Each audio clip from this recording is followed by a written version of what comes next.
নমস্কাৰ জনাইছোঁ মই অন্য এটা ভিডিঅ'লৈ আপোনালোকে ইমান বেছি মৰম দিছে, ইমান ধুনীয়া ধুনীয়া কমেণ্ট দিছে, বহুত ভাল লাগিছে। মোৰ মনটো বহুত ভাল লাগিছে আপোনালোকে ইমান কম সময়ৰ ভিতৰতে মোক ইমান ধুনীয়াকৈ আঁকোৱালি লোৱাৰ কাৰণে। আপোনালোকে যদি মোৰ চেনেলটোত নতুনকৈ আহিছে, চেনেলটো প্লিজ ছাবস্ক্ৰাইব কৰি দিব, লাইক কৰি দিব, কমেণ্ট কৰি দিব। সেনেকৈ আপোনালোকে মোক সেনেকৈ উৎসাহ দিলে, সেনেকৈ কমেণ্ট দিলে, ভাল কমেণ্ট আৰু ভাল ভিডিঅ' বনাবলৈ আৰু বেছি উৎসাহ পাওঁ। আজি ভিডিঅ'টো বনাবলৈও মন নাছিলে, ইমান বেছি মনটো বেয়া লাগি আছে, বহুত দুখ লাগি আছে মনটো। কাৰণ মোৰ যোৱাকালি 10টামান বজাত 10:04-5 মানত মোৰ ঘৰৰ পৰা ফোন আহিছে। মাজু বৰ্মা বেমাৰ হৈ আছিলে। বেমাৰ মানে সেনেকৈ বেমাৰ হৈ আছিলে, চুগাৰ প্ৰেছাৰ সেনেকৈ আছিলে। হঠাতে মানে হৈ গৈছে, হঠাতে বেছি দিন হোৱাই নাই, বিচনাটো সেনেকৈ পৰা নাছিলে। এমাহমান হৈছিলে চাগে এনেকৈ বেছিকৈ হোৱা বেমাৰটো। মোৰ ভণ্টি বিয়া আছিলে, মই তেতিয়া ঘৰত গৈছিলোঁ। ঘৰত যাওঁতে তেতিয়া বৰমাৰ বেমাৰ হৈ আছিলে।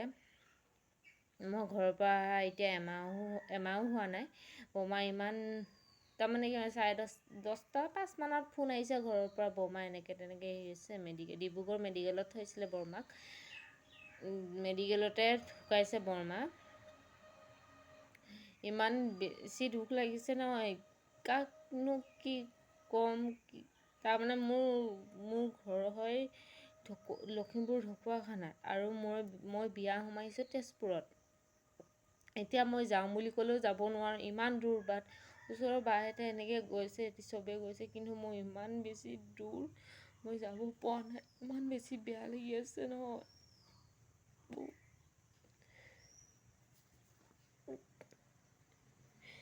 ভিডিঅ'টো বনাবলৈ মন নাছিলে, তথাপিও বনাইছোঁ। বহুত মনত পৰিছে। তাৰমানে আজিৰ পৰা 8-9 মাহমান হৈছে মই ডাঙৰ বৰ্তা আৰু ডাঙৰ বৰমাকো ঢুকাইছে, তেওঁলোককো হেৰাইছোঁ আমি। আমাৰ পৰিয়ালটোত কি হৈছে নাজানো।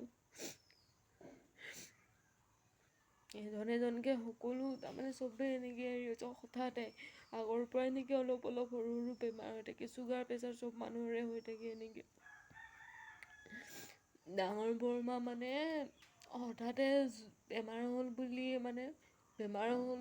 মেডিকেল নিলে, মেডিকেলত ICUত ভৰালে। ICUত ভৰাই এনেকৈ 3 ৰাতিমানো নাথাকিলে, সেনেকৈ মেডিকেলতে ঢুকাইছে।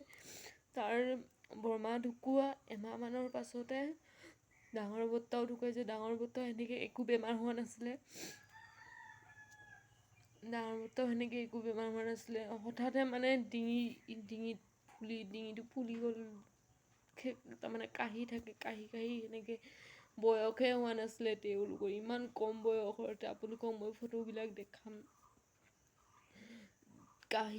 কাহোতে তেজ ওলালে সেনেকৈ কৈ মেডিকেলত নিলে। মেডিকেলত তাৰমানে কি বেমাৰ হৈছে, কেঞ্চাৰ বুলি সেনেকৈও একো হেৰি কৰিব নোৱাৰিলে। সেনেকৈ এসপ্তাহতে বৰ্তাও সেনেকৈ গুচি গৈছেগৈ। ইমান বেছি মৰম কৰিছিলে বৰমাই মোক, ভাষাৰে বুজাব নোৱাৰোঁ। মই কি ক'ব আৰু, আমাৰ কপালতে লেখা আছে এনেকৈ ইমান বেছি আপোন মানুহবিলাকৰ কাৰণতে হয়। ভাল মানুহৰ লগতে এনেকুৱাবিলাক হয়।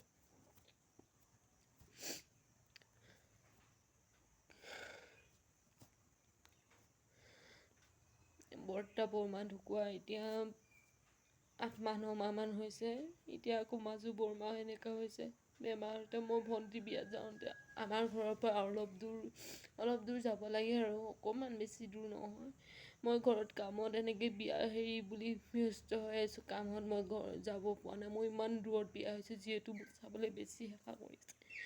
কৈছে মানে মোক বুলি মাতে, চবৰ আগতে ক'লে তোক মাতিছে বুলি ক'লে কৈছে। মই সেনেকৈ যাব পৰা নাই। মই বিয়া আগদিনাখনি এনেকৈ ৰাতি সন্ধিয়া টাইমত গৈ পিনে আহিছোঁ। এনেকৈ বেছি টাইম থাকিব পৰা নাই। তাৰপাছত পাছদিনাখনি আকৌ বেছি হোৱা দেখি মেডিকেল নিব। আমি অহা আগদিনাখনি আমি ঘৰলৈ অহা আগদিনাখনেই ৰাতিপুৱা মেডিকেললৈ নিম বুলি ৰাতিপুৱা শুই উঠি সোনকালে গৈ পিনে যাই আহিছোঁগৈ। ইমান ভালকৈ কথা পাতি আছে। আজিৰ পৰা প্ৰায় এসপ্তাহমানৰ আগত দেউতাক মই ফোন কৰিছিলোঁ। দেউতা আছিলে বৰমাহঁতৰ ঘৰত, বেজি দিবৰ কাৰণে গৈছিলে বোলে। তেতিয়া বৰমাই মোৰ লগত ইমান ধুনীয়াকৈ কথা পাতিছিলে, এনেকৈ তেনেকৈ চোৱাইছিলোঁ, হেৰি কৰিছিলোঁ, ঔষধবিলাকে কামত দিয়া নাছিলে। এনেকৈ এতিয়া অকণমান তাৰমানে কিবা কামবিলাক কৰি দিছে।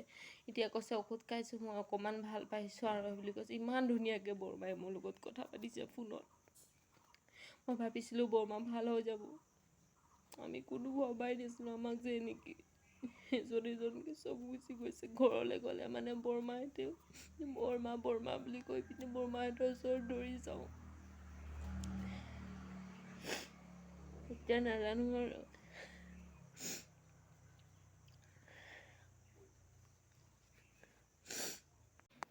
এয়া বৰমা মেডিকেলত থাকোঁতে এই ফটো কিছুমান, এই ডাঙৰ বৰমা হয়, এই ছাইডত থকা যে